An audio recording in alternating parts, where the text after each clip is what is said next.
But just a lot of stuff. I mean, it's not. This is nothing about this is easy, and No. you're suddenly doing a show, and you're like, oh fuck, I did not do what I was supposed to do.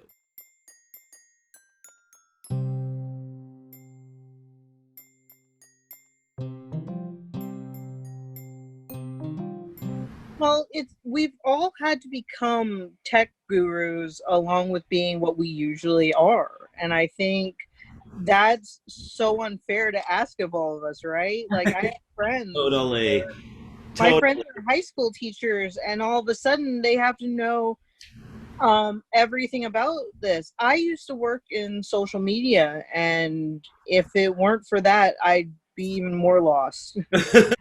Sorry, it's so easy to talk to you that please tell us if we're like yapping about ourselves, because we're like, we're here to talk to Peter. We're so excited about all his career, but we have to talk about all this because we were both there, there at Cincinnati. And so it's kind of you, you and us, we've all been involved in the evolution of theater, I almost want to call it. I'm a recovering Southern boy. Um, I moved up here to get married, um, and I can't get away from South Jersey. I love South Jersey now, but a lot of the theater scenes as backwards as where I came from in Tennessee. And even though we're three hours away from Broadway, and so we started with that, and then all of a sudden this stuff came Came by. up. All of our reviews got canceled, and so we just and someone asked, "Hey, do you want to review a live thing?" And I went, "Yeah, because we're dead other." Yeah, we're dead in the So, water unless we can find something. but because we're like a two-person outfit, we can turn on a dime, whereas some of the bigger places can't. They can't adjust. Right, right. I mean, like, how was it for you to go from stage to screen, so to speak? I mean, I'm not a screen. Like, if you look at my resume, I have very little screen time. I'm a stage person Mm-hmm. or a voiceover person. That's just my thing. Um, uh, and I mean, I'll say I've been talking to a few people that now have the idea that they maybe should do their show online. They've missed the boat, right? It's too late. But I tell them you have to imagine this show in this space. You have to give this show in this space the same amount of artistic integrity that you would a show on a stage. So you have to have a tech, you have to have rehearsals, you make changes in your material to better fit Mm-hmm. this.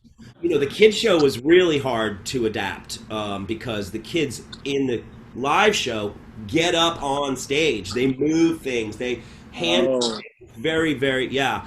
So it's funny. I say now, like, oh, it took me 4 weeks to adapt it.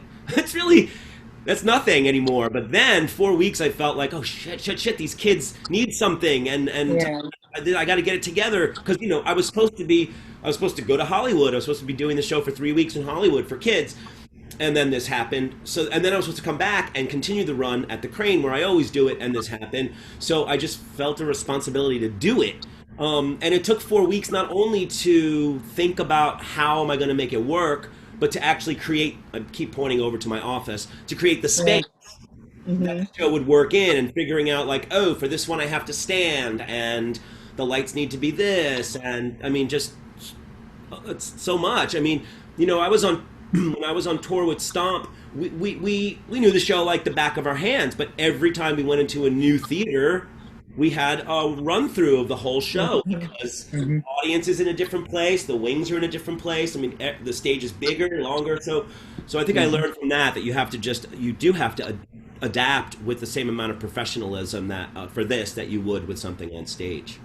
Can you talk more about the process of taking a stage show and your how did you feel adapting this for 4 weeks? You said. Yeah, the kids show took 4 weeks. I mean, I'll say 4 weeks after Exit started.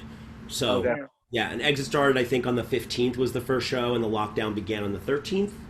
Mm-hmm. Yeah. Um, so an Exit only happened because I just happened to have been asked 2 weeks before to fill in an empty spot in a different festival. Mhm. And I was like, well, I guess I could do Exit. I mean, I haven't looked at it in forever. Oh, I'll just bring out the script. I don't care. I mean, nobody cared. And the script was on my desk. So I thought, all right, Yeah. let me just. So adapting Exit was easy, but adapting Kids was, I had to work with my director via Zoom, but she's in Vermont anyway, so it would have been that way even if it was a stage show. I mean, when we were developing Show Up Kids, literally ferried back and forth to work on it. Wow. Plus, she has 3 kids, so they were the best audience. It's always helpful if they have kids. Yeah. Simple things like realizing that the show should not be an hour, which is what it is on stage, that it should be 45 to 50 minutes. I don't think the very first kid show performance had this, but the other, well, I don't know, 15 or 20 did. Like I have for Exit, little pre-show. So I noticed that kids were logging on early, as I requested them to. Kids were logging on early, and I thought they should have something to look at. Yeah. This can also instruct them as to how this whole thing works. It can set up the character of Sally. Part of the adaptation process. I mean, is this even adaptation? I don't know. Yeah. Learning after the first Exit show that I needed to have wireless microphone just to make it crystal clear. I only figured out 2 weeks ago that I need to. It's right now. There's a huge cable coming from my office into my living room so that I can be hardwired to the internet as opposed to using Wi-Fi. I watch so many shows where people. Yeah. And come, I know that's on your end. I know it. The good things came out of the adaptation as well. I mean, I came up with so the live show has a number of clown bits, as we call them. And I came up with a few more because clown stuff is usually big. It's on a stage, and but as I was watching myself on the screen, I realized, oh, there's stuff you can do with the bottom of the screen. There's stuff you can do with the side. There's stuff you can do being on and off and down and up. So I wound up developing more stuff to take advantage, like stuff that would not work on stage. That works on the screen, like little sound things, that are subtle, so they work better on a screen than on a stage. But I do think when I bring the show back, well, 2 things. When I bring the show back, some of those clown bits will be now made bigger for the stage. Anything that's a soft sound can be done in front of a microphone. Interrupting chicken is one of the great bits that came out of this whole thing.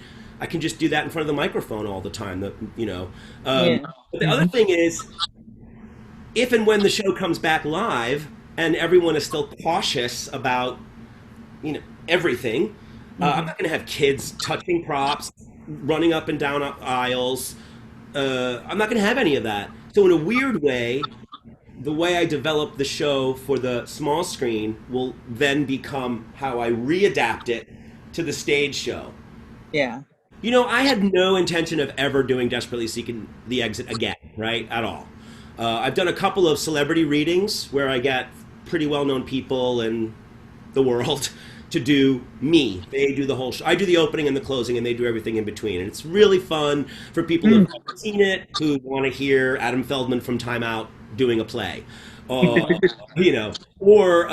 it's fun for people who have seen it a million times. As you guys know, it is one of those things that you don't mind watching more than once. Thank you, writing gods. Now, when the Crane opens, for example, and you can have 20 people in a 99-seat theater, and they're putting a plexiglass between the stage and the audience, I totally do that. I would totally bring the show back again. Yeah. Just to see what it's like to perform inside of a fishbowl. You're the fish. Don't tap on glass. Hey guys, if you like what we just did, there's going to be plenty more coming up. Please like, comment, subscribe. Our Venmo is in the description. Please support us if you can. Our cats need the money.